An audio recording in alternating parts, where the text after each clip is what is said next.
너희가 내 안에 거하고 내 말이 너희 안에 거하면 무엇이든지 원하는 대로 구하라. 그리하면 이루리라. 다 같이 내 안에 거하는 요한복음 14장 6절 말씀을 암송하겠습니다. 예수께서 이르시되 내가 곧 길이요 진리요 생명이니 나로 말미암지 않고는 아버지께로 올 자가 없느니라. 아멘.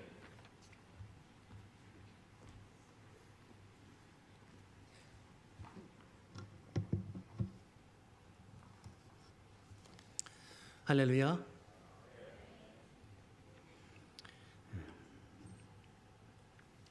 반갑습니다. 목사님들이 모인 한 단톡방에서 한 목사님께서 성탄 인사를 올리셨습니다. 여러분께 그 사진을 좀 보여드리고 싶은데요. 네. 메리 큐리스마스. 네. 크리스마스는 귤과 함께. 네. 네. 이 그림을 보면서 귤을 파시는 이 할머니를 생각하게 됐는데요. 아마도 말레이 출신이 아닐까. 여러분들이 이분에게 이 할머니에게 귤을 살면 이렇게 인사할 것 같습니다. 땡큐. 네. 이 단톡방에 이 메시지를 보고 다른 목사님이 답글을 올리셨어요. 두 번째 사진입니다. 하늘에는 영광, 땅에는 굴비. 오늘 점심이 비빔밥이라고 들었는데 여러분 저녁은 보리굴비 정식에 귤로 후식을 하시면 어떨까 생각을 하게 되어집니다. 우리 옆에 분과 굴비와 귤을 마음으로 담아서 인사해보면 어떨까 합니다. 우리 인사할까요? 메리 크리스마스. 네. 저는 여러분들이 알고 계시는 김기용 목사님보다 훨씬 더 오래전부터 목사님을 알고 지냈습니다. 아마 제가 여기서 1등일 것 같습니다. 한 40년쯤 됐거든요. 전도사 시절에 우리 목사님을 제가 알고 지내왔습니다. 사모님보다 먼저 알았으니까 제가 1등이 맞을 것 같습니다. 저는 그 당시 중학생, 고등학생이었고요. 우리 20대 시절에 우리 김기용 전도사님과 함께 시간을 보냈었죠. 지금 좀 많이 달라지신 부분이 있는 것 같아요. 옛 모습 그대로이신데 뭔가 원숙함이 보이시고 그때는 없었던 뽕기가 느껴집니다. 네. 네. 저는 수원에서 그 당시는 대신측 교회였었는데 총신대학교로 학교를 가서 총신교단에서 안수를 받고 개척을 해서 목회 16년 차를 하다가 이렇게 안식년 말레이시아에 방문하게 되었는데 한 30여 년 동안 목사님 못 뵙고 있다가 목사님 너무 궁금해서 연락드렸더니 한 걸음에 달려오셨고 또 이렇게 설교를 할 수 있는 놀라운 기회를 주셨습니다. 사실 출국하기 전에 저를 사랑하시는 선배 목사님께서 잘 더 다녀오라고 선물도 주시고 용돈도 주시고 그 선물 중에 크리스마스 넥타이, 예수님 얼굴이 여기 담겨져 있는 넥타이가 있었거든요. 제가 근데 뭐 안식년 나가서 설교를 할 일이 있을까 하고 그냥 교회 두고 왔어요. 하나님이 아주 세밀하게 예비하신 분이신데 이렇게 성탄절에 예배를 인도하게 될 걸 제가 전혀 믿음이 없어가지고 모르고 두고 나온 것을 제가 회개를 했습니다. 우리 하나님 참 세심하신 분이시다. 제가 16년 만에 이렇게 안식년을 가지게 되면서 안식월을 가지게 되면서 여기 와서 그동안 뵙지 못했던 목사님을 만나면서 제 잃어버렸던 모든 시간들을 회복하는 것 같은 저의 예수를 처음 만나서 지금까지 신앙생활했던 그 모든 것들을 하나님이 회복시켜 주시는 그것들을 경험하게 되었습니다. 너무 감사하고 오늘 이 성탄절에 여러분들의 잃어버렸던 모든 것들이 주님의 나심으로 회복되시는 은혜가 있으시기를 축복합니다. 오늘 저는 집으로 가는 길이라는 제목으로 짧은 말씀을 준비했습니다. 말씀을 준비하면서 참 여러 가지 말씀들이 떠올랐는데요. 사실 제일 먼저 누가복음 15장 말씀 탕자의 비유가 떠올랐습니다. 이에 스스로 돌이켜 이르되 내 아버지에게는 양식이 풍족한 품꾼이 얼마나 많은가. 나는 여기서 주려 죽는구나.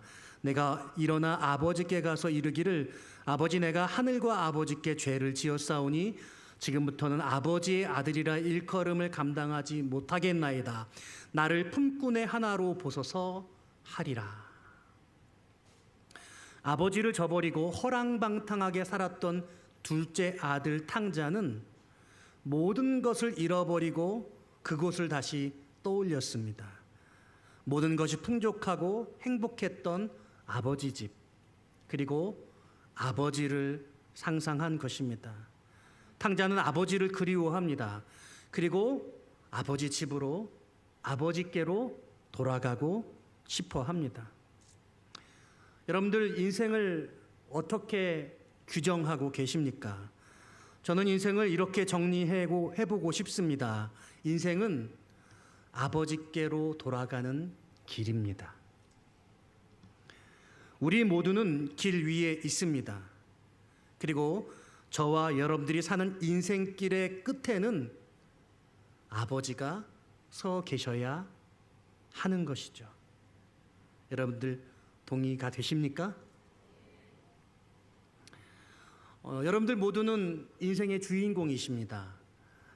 내 인생의 주인공을 나라고 생각하지 않는 분이 있다고 한다면 그렇지 않다고 말씀드립니다. 우리는 지금 모두 같은 길 위에 서 있죠. 이렇게 2022년 성탄절에 한자리에 모여서 감사 예배를 드리는 잠시간의 인생의 동반자가 된 것입니다.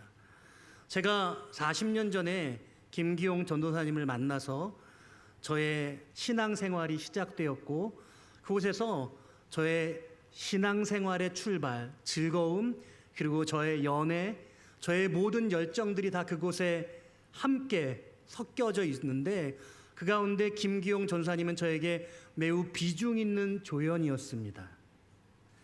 절대로 귀한 분이라고 우리 목사님이 주인공일 수는 없습니다. 제가 형편없어도 제 인생의 주인공은 저였죠. 그런데 다시금 이렇게 40년이 지나서 비중 있는 조연으로 출연하실 줄은 몰랐던 것입니다. 여러분들 모두 각자의 인생에서 주인공이시고 여러분들의 남편이나 아내, 여러분들의 가족들이 매우 비중 있는 조연인데 어쨌거나 주인공은 그래도 나인 것입니다. 저는 하나님이 여러분들에게 베풀어 주신 여러분들의 인생의 그 주인공의 길 가운데서 매우 중요한 말씀을 드리고 싶은 것이죠. 오늘 본문에서 예수님은 조금 다른 뉘앙스로 말씀하시고 계시는데요. 먼저 지금 주님은 제자들과 함께 있는 중이지요. 그런데 제자들과 함께 하나님 아버지께 간다라고 표현하지 않고 하나님 아버지께 온다고 표현하고 있습니다. 예수께서 이르시되 내가 곧 길이요 진리요 생명이니 나로 말미암지 않고는 아버지께로 올 자가 없느니라 이렇게 말씀하시죠. 지금 제자들과 함께 있는 상태인데 아버지께로 온다라고 표현하심으로 약간 예수님이 다르게 말씀하시고 계시는 것을 느낄 수 있는 것이죠. 아버지께로 올 자라는 표현 말입니다. 그러니까 주님은 이미 아버지와 함께 하고 계신 것입니다. 그리고 제자들이 아버지께로 와야 한다고 말씀하고 계시는 것이죠. 예수님과 제자들이 함께 하고 있지만 실은 예수님은 하나님과 함께 하고 있는 것입니다. 제자들과 함께 하는 것 같지만 곧 제자들을 떠나게 될 것을 암시하는 것입니다. 본문의 말씀은 깊은 부정적 시선으로 정리해 볼 수 있는데요. 이렇습니다. 우리가 가는 인생길의 끝에 하나님이 계시지 않을 수도 있다. 우리의 인생의 막바지에 아버지가 그곳에 있지 않을 수 있다. 이렇게 말씀하는 것이죠. 부정적인 내용은 그렇다는 겁니다. 저는 여러분들의 인생의 주인공이 여러분 자신이라고 말씀을 드렸는데요. 내 인생의 주인이 나지만 꼭 필요한 분이 있지요. 우리 인생이 영화라고 한다면, 내가 주인공이라고 한다면 이 모든 인생을 준비해 놓은 연출자, 감독이 필요하죠. 바로 그분이 우리 예수님이신 줄로 믿습니다. 여러분들의 인생에 우리 주님께서 감독자, 연출자가 되시는 것이 맞습니까? 저는 오늘 여러분들에게 이 예수님의 나심이 놀라운 의미가 되는 이유가 바로 여기에 있다고 말씀을 드리는 것이죠. 여러분 인생길의 끝에 아버지를 만날 것이라는 확신이 있느냐고 저는 여러분께 묻고 싶습니다. 어떻게 확신할 수 있습니까? 그 근거가 무엇입니까? 우리 각자는 다른 길 위에 서 있는데요. 어떻게 부모님들을 만나서 태어나서 장성하였고, 배우자를 만나서 결혼을 하고, 또 이렇게 자녀들을 낳고, 우리는 함께 모여져 있지만 잠시 스쳐 지나갈 수도 있고 오랜 기간 함께 할 수도 있을 것입니다. 그러나 결국에는 우리의 인생을 결국 나 혼자 감당해야 할 것이고, 우리의 인생 가운데 어떤 결과를 맞이하게 될지 우리는 알지 못하는 것이죠. 이단이라고 하는 것은 끝이 다르다는 것입니다. 어쩌면 우리는 끝이 달라서 하나님 아버지를 만나지 못할지도 모른다는 그런 두려움을 가질지도 모르겠습니다. 우리들의 인생 끝에 반드시 아버지께서 계셔야 할 텐데 그렇지 못할 일이 생기면 어쩔까 하는 그런 두려움이 있을 수 있다는 것이죠. 오늘 그러지 말라고 우리 주님은 반드시 우리 주님이 저와 여러분과 함께 하고 계셔야 함을 말씀하시고 계시는 것입니다. 우리 예수 그리스도, 우리 주님께서 길과 진리와 생명이 되시는 놀라운 역사가 있어야 한다고 말씀하고 계시는 것입니다. 여러분들의 인생길에 주님이 계십니까? 보배이신 주님이 저와 여러분 안에 반드시 계셔야 합니다. 우리가 이 보배를 질그릇에 가졌으니 이는 심히 큰 능력은 하나님께 있고 우리에게 있지 아니함을 알게 하려 함이라. 또 다른 성경에서는 보배이신 주님이 빛이라고 말씀하십니다. 요한복음 1장이죠. 참빛 곧 세상에 와서 각 사람에게 비추는 빛이 있었나니, 태초에 말씀이 계시니라. 이 말씀이 하나님과 함께 계셨으니 이 말씀은 곧 하나님이시니라. 그가 태초에 하나님과 함께 계셨고 만물이 그로 말미암아 지은 바 되었으니 지은 것이 하나도 그가 없이 된 것이 없느니라. 그 안에 생명이 있었으니 이 생명은 사람들의 빛이라. 빛이 어둠에 비치되 어둠이 깨닫지 못하더라. 여러분 안에 보배이신 주님이 있어야 한다고 말씀하십니다.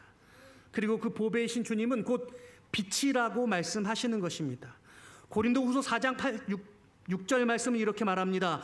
어두운 데에 빛이 빛이라 말씀하셨던 그 하나님께서 예수 그리스도의 얼굴에 있는 하나님의 영광을 아는 빛을 우리 마음에 비추셨느니라. 할렐루야.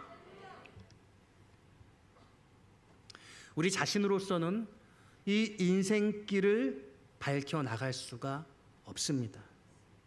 주님이 빛이 되셔서 우리 안에 계셔야 하는 것입니다. 우리 안에서 주님이 빛이 근원이 되셔서 생명의 근원이 되셔서 길을 비추시고 인도하셔야 하는 것입니다. 여러분, 우리는 고백할 수 있어야 합니다. 2022년이 다사다난했고 2023년은 더 어렵다고 그렇게들 예견하고 있습니다. 제가 한국 교회가 많이 어렵다고 생각하면서 시간을 보내고 이곳에 나와 보니 우리 제외 한인 교회들은 훨씬 더 큰 어려움들을 겪으셨더군요. 지지난주에는 제가 KL 한인 연합교회 다녀왔는데 우리 한 가정이 한국으로 돌아가시고 또 주중에 또 한 가정이 돌아가신다는 그런 말씀을 들었습니다. 많은 분들이 경제적인 여러 가지 여건의 변화가 생겨서 다시 고국으로 돌아가고, 우리 말레이시아 안에도 한인들이 많이 줄어들었고, 우리 이 교회도 여러 가지 어려움들을 겪으셨다는 이야기들을 제가 목사님을 통해 들었던 것이죠. 여러분 개인의 사정 가운데 많은 어려움과 아픔들이 있고, 그럼에도 불구하고 오늘 우리는 여전히 같이 함께 예배하고 있는데요. 그 모든 삶의 순간 속에서 주님이 빛이 되셔서 내 삶 가운데 밝히 함께 하시고 계시다는 것을 우리는 믿고 고백할 수 있어야 할 것입니다. 만일 그와 같은 믿음이 우리에게 있다고 한다면 이 성탄이 우리에게는 기쁨이 되고 소망이 될 수 있습니다. 할렐루야. 우리 안에서 주님이 빛이 근원이셔서 어떤 삶의 어려움 가운데도 우리는 그 길을 걸어 나갈 수 있는 것이죠. 시편 119편 105절에 말씀합니다. 주의 말씀은 내 발의 등이요 내 길의 빛이니이다.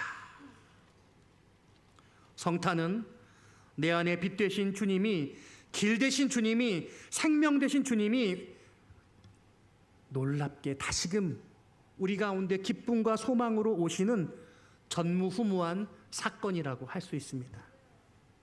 우리 이 성탄의 삶의 어떤 어려움 속에서도 그 놀라운 주님이 주시는 그 오심의 위로와 소망이 여러분들에게 임하시게 되시기를 주님의 이름으로 축원드립니다.